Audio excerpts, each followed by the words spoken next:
You've got £32,000 guaranteed. Find out if he's got any more in a couple of minutes after the break. Join us again for the final part of tonight. Who wants to be? I don't think when I was at school I had any ambition at all. I think I wanted to be captain of the England cricket team and captain of the England football team. And if I could squeeze in being captain of the rugby 15 as well, that'd be good. I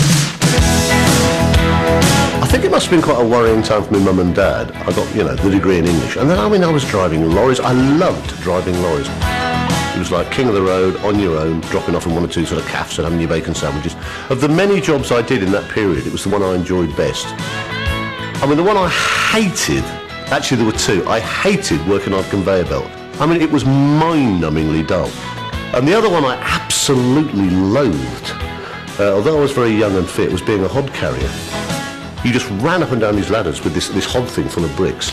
And there was a bloke at the top, and it didn't matter how fast and how quick and how many bricks I got up that ladder, he'd already stopped and would bollock me as I came. Come on, you lazy little sod, come up here! And I can do without this, 8-10 hours a day or whatever. I worked for Securicorp for a while. That was just weird, because you never knew what you were guarding. And you would literally arrive at sort of 6 o'clock at night to do the night stint till sort of 8 o'clock the next morning, with your hat and your truncheon and terrifying dogs. And they'd say, "You're right, Chris, take over now, guard the canal, mate, see you at 7 in the morning." And you're going, "Okay." And you just sit there all night staring at the canal thinking, well, the water still seems to be there, nobody's taken it apparently. I don't think Mum and Dad were too impressed with sort of my lack of any career direction at all. And as a parent now myself, it's kind of hard to blame them, really. Chris's parents were a great deal happier, though, when he became an English teacher. But that didn't last either. Next came a short spell directing documentary films for the Central Office of Information, a job which gave Chris a taste for television. And I wrote this ridiculous letter to every television company in the UK. It was full of phrases like, "I am the face of the 70s, this is your last chance to snap me up." I can't actually believe I wrote this. I said it to everybody.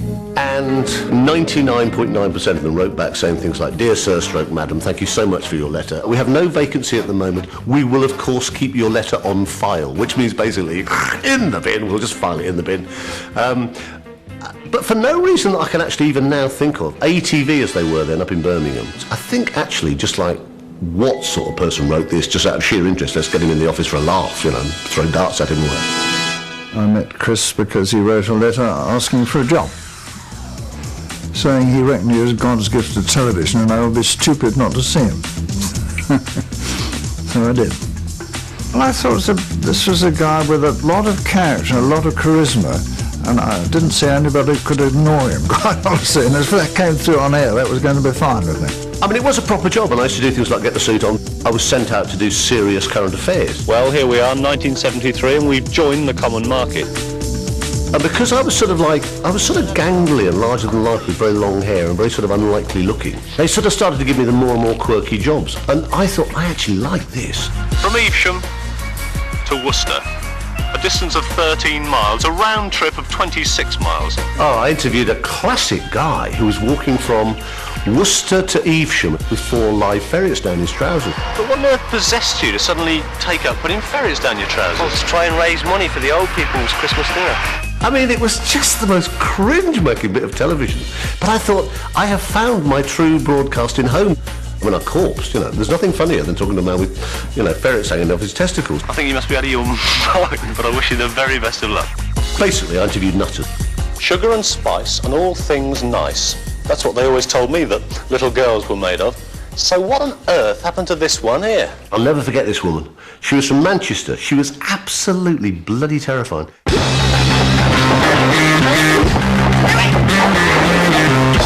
She was called Hellcat Haggerty, and she was something like the European Women's Wrestling Champion.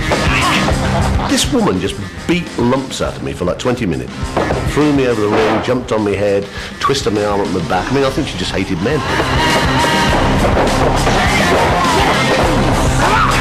I have to say at the end I hated her. Very good. Oh, don't get physical. What do you mean, don't get physical? This is wrestling. You get phone calls through your life that completely change your life. And I just got a phone call out of the blue, basically, from a guy called Peter Harris, who was mad as a trumpet, saying they were thinking of running a children's show on Saturday morning. It was going to be called Today is Saturday, Watch and Smile. It was 3 hours live. I'd get 25 quid extra on my week's wage. I thought, put me down for some of that. Saturday is Tiswas Day. We shortened it to Tiswas because nobody could actually remember the original sort of long title. And we started on the Saturday morning. I mean, on no budget at all. Well, I remember being a bit annoyed at the time because I think it was Francis Essex who was then programme controller. He said to me, Bob, I'm afraid I'm going to take Chris off here for a little while to have a go at this Tiswas thing.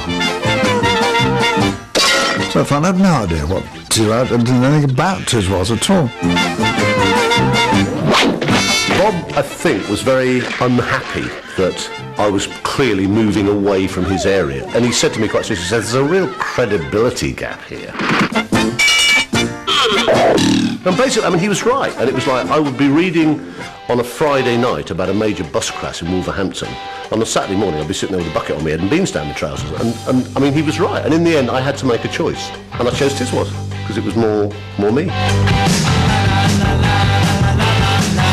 Is everybody happy? Yeah! Those kids play one-on-one this day never win, but that's not bad boys. Good morning, this is a news flash. I think Lenny was the single biggest star to come out of Tiswas.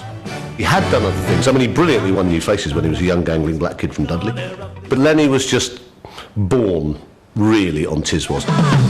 But let's get down this business. Algernon wants you to say okay. But it took me a long time, I have to say, that he was very patient with me. I just had no idea about being loose in front of the camera. 1, 2, 3, 4.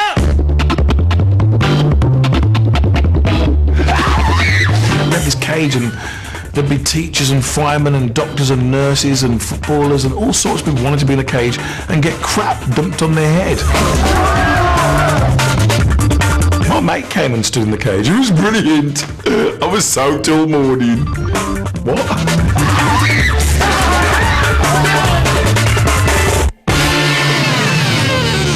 It was a very hip show, you know. This is the stuff they want. No wonder Noel Edmonds is out of work.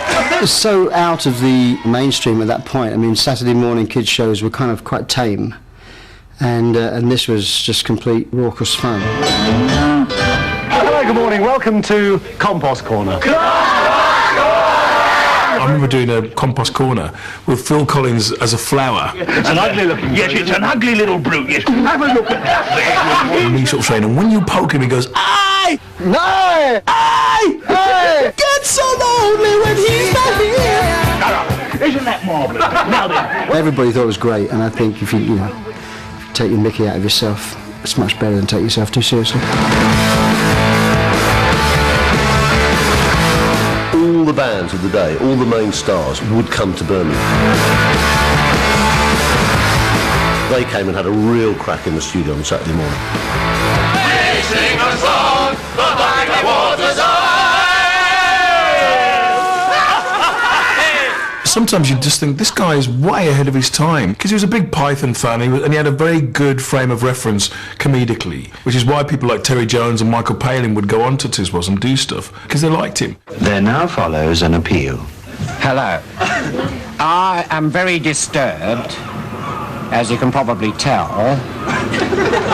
by the threat posed to plankton by the presence of huge hulking great whale. Chris was doing something which was quite fresh in television comedy. The sort of kid shows, I suppose it was kind of like Do Not Adjust Your Set, had the same spirit that we had in Do Not Adjust Your Set, which was don't write down to children.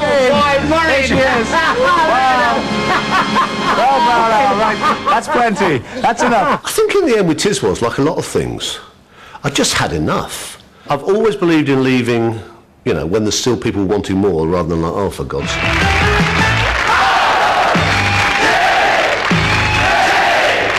OTT, which is actually Michael Palin's title, Over the Top. Really? Over the Top? Oh, that's very good. Well, there we are. 8, 12, 6, 3. We wanted to take the more adult areas that we were all moving into. We wanted to get away from being children's entertainers, but we wanted to capitalise on that sort of student audience, whatever.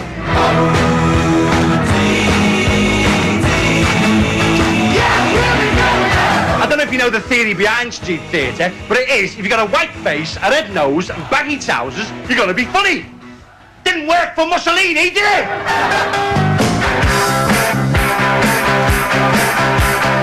It was pretty tough, I have to say. On me as a producer, it was a tough time. I mean, we got absolutely roasted.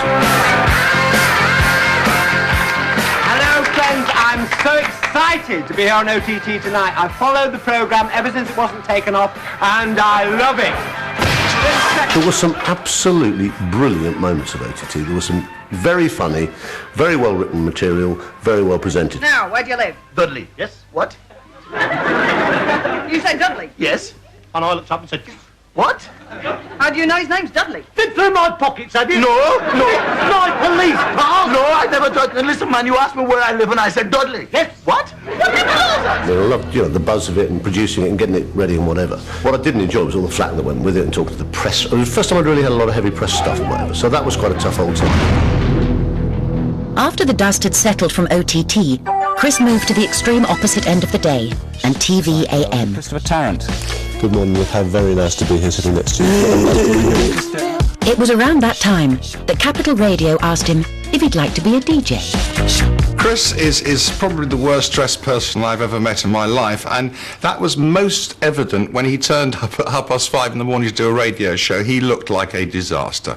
Must have fallen looking like an unmade bed with sort of plastic bags full of silly ideas and rubbish and sandwiches or whatever, and just go on the radio. He was a great buzz. On London's number 1, 95.8 FM. Dave's always had this thing about shoutability, first on radio and then on TV. He said, what I want is people to be sitting in their cars screaming at their radio saying, oh, you stupid cow, you must know the answer to this. And then I came up with this idea for Millionaire, and Millionaire was very much built around all those emotions that Chris and I had played with on the radio. It's about stretching people. It's about being able to see inside somebody's soul when they're under pressure. We talk about drama on television. Millionaire is real drama. You just won £125,000! I still get a huge buzz out of presenting Who Wants to Be a Millionaire. It continues to fascinate me and continues actually to surprise me. I mean, you sit opposite somebody, you suddenly think, oh my God, he's going to win $250,000, or oh my God, he's going to go home with nothing. You just lost. £218,000. The answer is Jason. I still find it absolutely fascinating.